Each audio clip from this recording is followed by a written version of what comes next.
নমস্কার বন্ধুরা, ডাব কিচেন উইথ ভিলেজ ফুডে আপনাদেরকে স্বাগত। প্রতিদিনের মতন আবারও চলে এসেছি একটা রেসিপি নিয়ে। অবশ্যই আজকে বাড়িতে কিন্তু কিছুই নেই আর সামগ্রিক জিনিস রেসিপি করার মতন, কিন্তু না থাকলেও কি হয়েছে, লোক কথাই বলে যে রমণী হলো সংসার সুখের হয় রমণীর গুণে। তাই বাড়িতে কিছুই না থাকলেও ম্যানেজ করে কিন্তু রান্না করাই যায়। আজকে বাজারে ডাল পর্যন্তও নেই, শুধু কয়টা আলু পড়ে আছে। এই যে আলুগুলো ছাড়িয়ে একটু সেদ্ধ করে রেখেছিলাম। আর এই যে আজকে রান্না করে আপনাদেরকে দেখাবো, এই যে ভাতের যে ফ্যানটা বেরিয়েছে, এই ফ্যানটা দিয়ে আজকে কিন্তু রান্না করব। আপনাদেরকে অবশ্যই দেখাবো কি করে রান্না করব।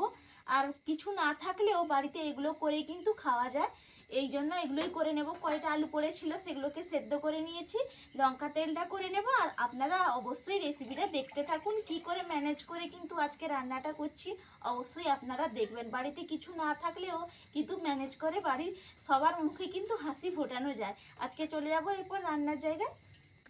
গ্যাসটা ধরিয়ে কড়াইটা চাপিয়ে দিয়েছি। আমি কড়াইয়ে দিয়ে দেব পরিমাণ অনুযায়ী সরষের তেল।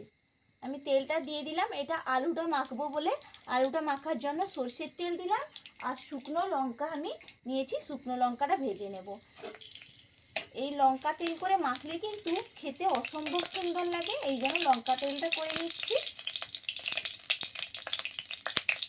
এর মধ্যে আমি 1 চিমটে লবণ দিয়ে দেবো, তাহলে লঙ্কাটা একদম নরম হবে না আর তেলটাও একদম ঠিক করবে না। এইভাবে নাড়িয়ে নেব। দেখুন লাল লাল করে আমি ভেজে নিয়েছি। এরপর আমি এটা তুলে নেব।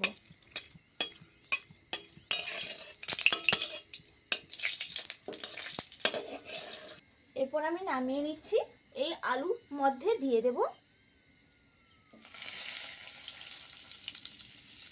আবারও কড়াটা আমি বসিয়ে দেব গ্যাসের মধ্যে। আর এটা আমি ঠান্ডা হয়ে গেলে মাখিয়ে নেব আলুটা। কড়াইটা আবারও ধুয়ে নিয়েছি ভালো করে। এরপর কড়াইতে দিয়ে দিচ্ছি সরষের তেল। তেলটা একটু গরম করে নেব। তেলটা গরম হয়ে গেছে। এই যে ফ্যানটা রান্না করব তার জন্য আমি নিয়ে নিয়েছি পেঁয়াজ কুচি। পেঁয়াজ কুচিগুলো আমি দিয়ে দিচ্ছি তেলের মধ্যে, দিয়ে ভালো করে একটু ভেজে নেব।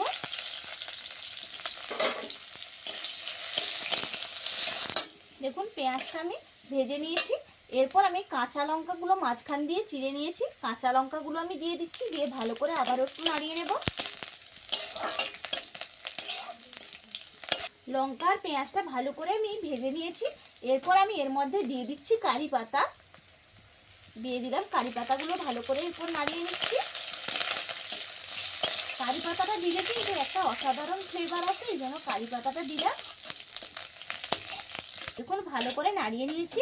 এরপর পরিমাণ অনুযায়ী সাদা জিরে দিয়ে দিলাম আর দিয়ে দেব 5 ফোড়ন, দিয়ে একটু নাড়িয়ে নেব।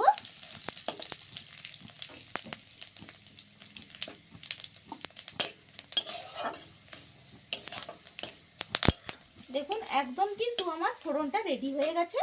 এরপর যে এই যে ভাতের ফ্যানটা নিয়েছিলাম আমি কড়াইতে দিয়ে দিচ্ছি।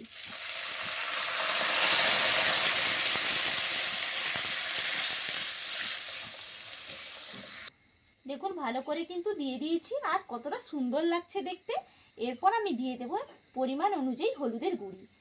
হলুদের গুঁড়িটা দিয়ে ভালো করে একটু নাড়িয়ে দিচ্ছি। দেখুন একদম কিন্তু পুরো ডালের মতন হয়ে গেল, বোঝাই যাচ্ছে না যে এটা ভাতের ফ্যান বলে, বুঝতেই পারবে না। বাড়িতে কিছুই নেই এরকম কিন্তু করে দিলে বুঝতেই পারবে না যে এটা আমি ডাল রেঁধেছি না ভাতের ফ্যান রান্না করেছি। এরপর আমি দিয়ে দেব পরিমাণ অনুযায়ী লবণ। লবণটা আমি দিয়ে দিয়েছি। আর একটু দিয়ে দেব পরিমাণ অনুযায়ী একটু চিনি। চিনিটা দিলে ব্যালেন্সটাও ভালোভাবে হয়ে যাবে আর খেতেও ভালো লাগবে। চিনিটা দিয়ে ভালো করে একদম নাড়িয়ে নেব। আর একটু ফুটে হয়ে গেলে একদম কিন্তু রেডি হয়ে যাবে আজকে ফ্যানের ডাল। এখন ডালটা একটু ফুটতে ফুটতে আমি ওইদিকে আলুটা যে রেডি করে রেখেছিলাম আমি মাখিয়ে নেব। দেখুন এইদিকে আলুটা আমি মাখিয়ে নিচ্ছি। দেখুন লঙ্কাগুলো কিন্তু একদম কড়কড়ে হয়ে গেছে, লবণ দিতে একদম কড়কড়ে হয়ে গেছে।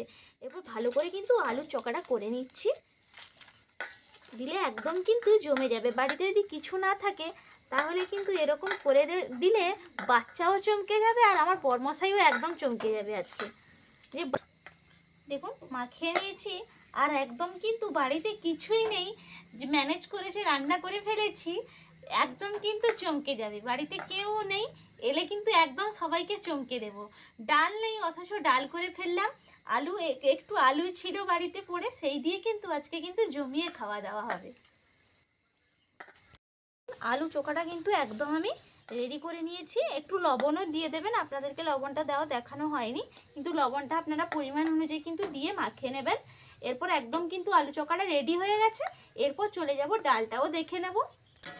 দেখুন একদম কিন্তু রেডি হয়ে গেছে, বোঝাই যাচ্ছে না যে এটা ভাতের ফ্যান দিয়ে করেছি। দেখুন কতটা সুন্দর হয়েছে, একদম কিন্তু পুরো মনে হচ্ছে পুরো মুগ ডাল দিয়ে কিন্তু আজকে রান্নাটা করেছি। দেখুন কতটা সুন্দর লাগছে, বুঝতেই কিন্তু পারবে না। এইভাবে বন্ধুরা বাড়িতে কিছু না থাকলে কিন্তু এইভাবে ম্যানেজ করে কিন্তু করাই যায়।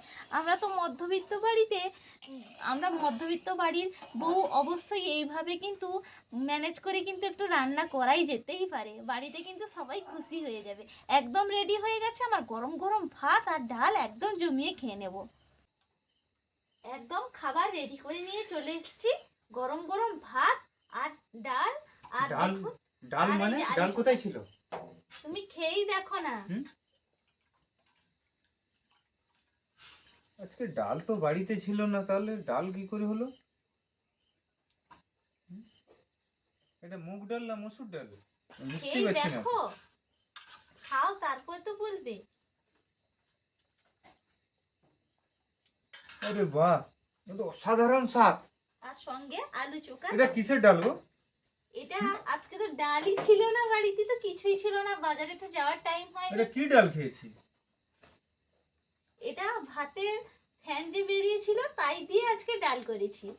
আরে বাহ, একটু অবাক হয়ে যাচ্ছি পুরো। একবারে নিত্য নতুন রেসিপি। ভালো লাগছে কিন্তু।